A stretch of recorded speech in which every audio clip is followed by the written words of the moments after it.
வல்லமை உள்ள தேவனே, இந்த பாதைகளுக்காக மக்கள் நன்றி செலுத்துகிறோம்.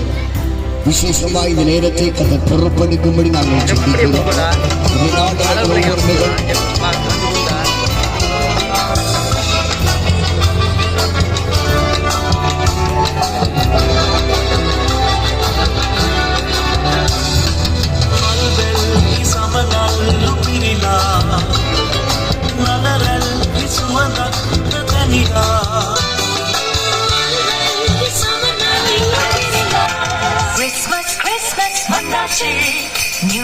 New dress, pachachi. Christmas, pachachi. New dress, pachachi. Parisugal kidaikum. இந்த நிகழ்ச்சிகளை பார்த்து நீங்கள் கொஞ்ச நேரம் சந்தோஷம் அடையலாம். லாக்டவுன்ல சந்தோஷம் வீட்டுக்கு போன பொழுது மறைந்து போகலாம், மாறி போகலாம்.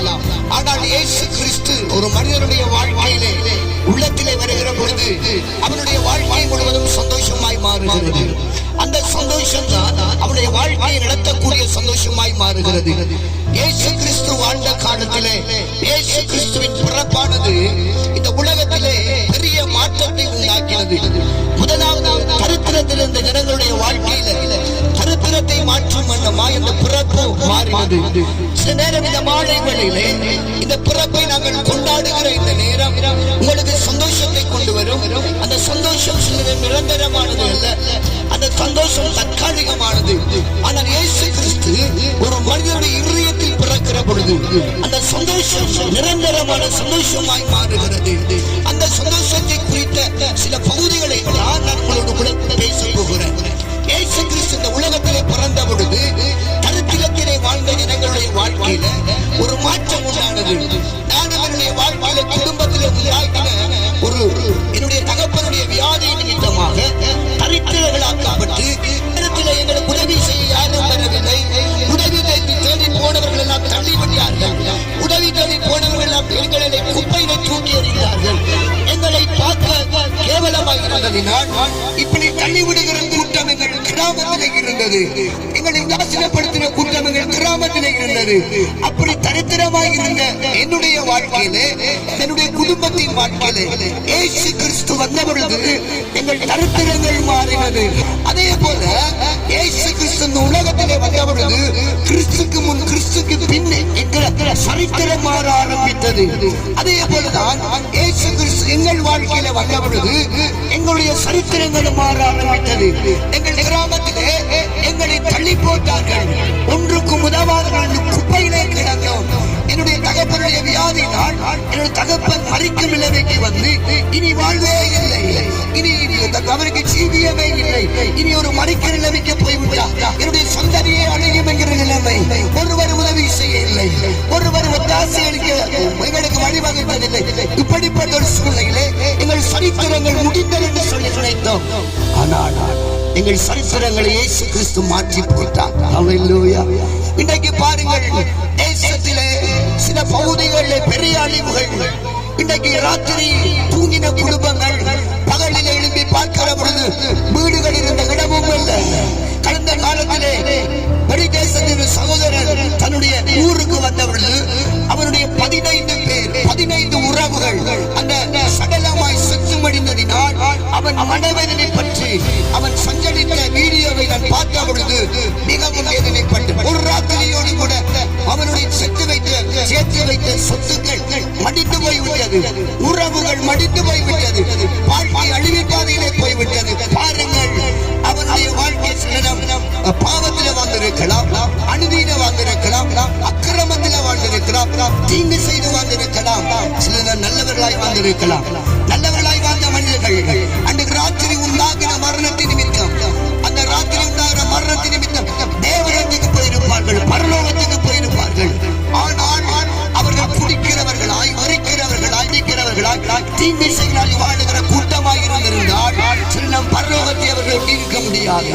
எனக்கு அருமையானவர்களே, கடந்த காலத்திலே எங்கள் தேசத்திலே 35 வருடங்களுக்கு மேல யுத்தம் நடந்தது. நம்முடைய தமிழினங்கள் எத்தனையோ பேர் மாண்டு போனார்கள், எத்தனையோ பேர் உயிரை இழந்து போனார்கள், எத்தனையோ பேர் சடலங்களாய் வீதி வீடாய் கிடந்தார்கள். நம்முடைய தமிழினம் அன்றைக்கு மாண்டு போனது. 70ஆம் ஆண்டு சூறாவளியிலே நம்முடைய தமிழினம் அழிந்து போனது. சுனாமியிலே நம்முடைய தமிழினம் அழிந்து போனது. நம்முடைய யுத்தத்தினால் நம்முடைய தமிழினம் அழிந்து போனது. ஆனால் இந்த தமிழினம் இன்றைக்கும் தானாக அழித்துக் கொண்டிருக்கிறார்கள். தெரியுமா? ஏன் தெரியுமா? இன்றைக்கு தங்களுடைய குடிவரிகளினால் தங்கள் குடும்பங்களை அழிக்கிறார்கள். ஒரு மனிதன் ஒரு நாளைக்கு 100 ரூபாய்க்கு கொடுப்பான் குளிப்பானாகிறார். ஒரு மாசத்துக்கு 3200 குடிக்கிறார். 12 மாசத்துக்கு 36,000 மேற்பட்ட காசுக்கு குடிக்கிறார். பாருங்கள், அந்த பணத்தை அவன் குடும்பத்திலே சேர்த்து வைத்தால், அந்த குடிக்கிற பணத்தை தன்னுடைய எதிர்காலத்துக்கு சேர்த்து வைத்தால், எவ்வளவு வளமாய் வாழ வேண்டிய நம்முடைய தமிழர்கள், எவ்வளவு வளமாய் வாழ வேண்டிய நம்முடைய பிள்ளைகள். ஆனால் இன்னைக்கு குடித்து விட்டு போய் வீடுகளே பொஞ்சாதிகளை அடிக்கிறார்கள், பிள்ளைகளை அடிக்கிறார்கள். பிள்ளைகளுக்கு கொடுக்க வேண்டிய சாப்பாட்டை கொடுக்க முடியாமல் குடித்து விட்டு அழிந்து போகிறார்கள். நல்லாய் வாழ வேண்டிய நம்முடைய சமுதாயம், நல்லாய் வாழ வேண்டிய நம்முடைய ஜனங்கள், நல்லாய் ஜீவிக்க வேண்டிய நம்முடைய ஜனங்கள் இன்னைக்கு அழிந்து போகிறது. இதை குறித்து நாங்கள் கவலையற்றிருக்கிறோம் அல்லவா? இதை குறித்து எண்ணமிட்டு இருக்கிறோம் அல்லவா? நீங்கள் குடிக்கிறதை விட்டால், உங்கள் வாழ்க்கையை தவறான காரியங்களை விட்டால் நம்முடைய சமுதாயம் அபிவிருத்தி அடையும் அல்லவா? நம்முடைய சமுதாயம் சீர்திருத்தப்படும் அல்லவா? நாங்களும் மற்ற ஜனங்களைப் போல ஆசீர்வாதமாய் வாழ முடியும் அல்லவா? கருமையானவர்களே, இதைத்தான் நான் பாரமடைந்தவனாய் இந்த நாட்களே தேவ சமூகத்திலே அழுது இந்த தேசத்துக்காக கிராமங்களுக்காக ஜெபித்துக் கொண்டிருக்கிறேன். இன்னைக்கு பாருங்கள், பிள்ளைகளை குறித்த எண்ணம் பெற்றோருக்கு கிடையாது. இன்னைக்கு குடிக்கிற குடும்பங்கள் இல்லை. 1000 ரூபாய் காசு உழைத்து விட்டு வீட்டை வருகிற பொழுது 500 ரூபாய் 600 ரூபாய் குடித்து விட்டு 400 ரூபாய் கொண்டு வீட்டுகளை கொடுக்கிறாங்க. 400 ரூபாய் காசு வீட்டிலே என்ன வேணும் காணும், எதுக்கு பிரயோஜனப்படும்? குடிப்பதற்கு 600 ரூபாய், பிள்ளைகளுடைய வாழ்க்கையை கட்டுவதற்கு 400 ரூபாய் காசு, குடிப்பதற்கு 2000 ரூபாய், பிள்ளைகளுடைய வாழ்க்கையை கட்டுவதற்கு 1000 ரூபாய் காசு. எனக்கு அருமையானவர்களே, இப்படிப்பட்ட நிலைமையிலிருந்து நம்முடைய சமுதாயம் விடுபடுமாக இருந்தால், இன்னைக்கு கஞ்சாவை குடிக்கிறார்கள், இன்னைக்கு கரையோனை குடிக்கிறார்கள், இன்னைக்கு ஐஸ் போதையை பாவிக்கிறார்கள், இன்னைக்கு தீங்கான கள்ளச்சாராயத்தை காய்ச்சுகிறார்கள், விற்கிறார்கள். இது அநீதி அல்லவா? இது அக்கிரமம் அல்லவா? இது தீங்கல்லவா? இது அசுத்தம் அல்லவா?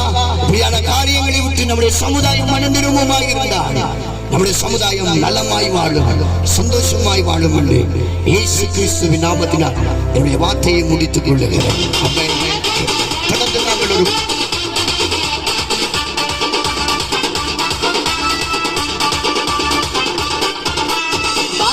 உனக்காக பிறந்தாரம்மா, ஏம கோலத்தில் வந்து புதித்தாரம்மா. பாலு இயேசு உனக்காக பிறந்தாரம்மா, ஏம கோலத்தில் வந்து புதித்தாரம்மா.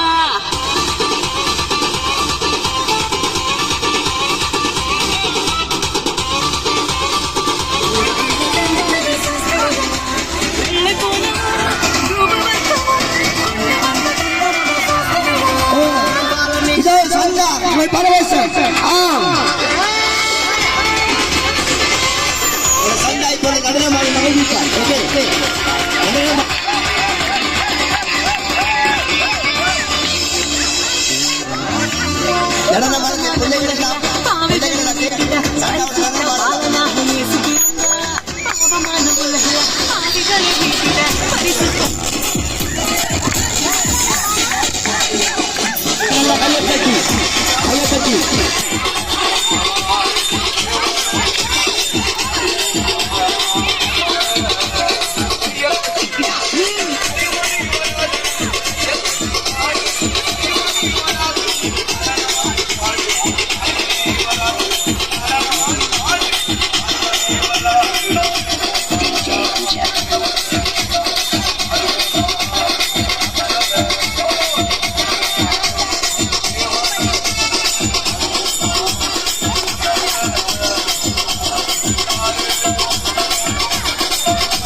DJ Teacher.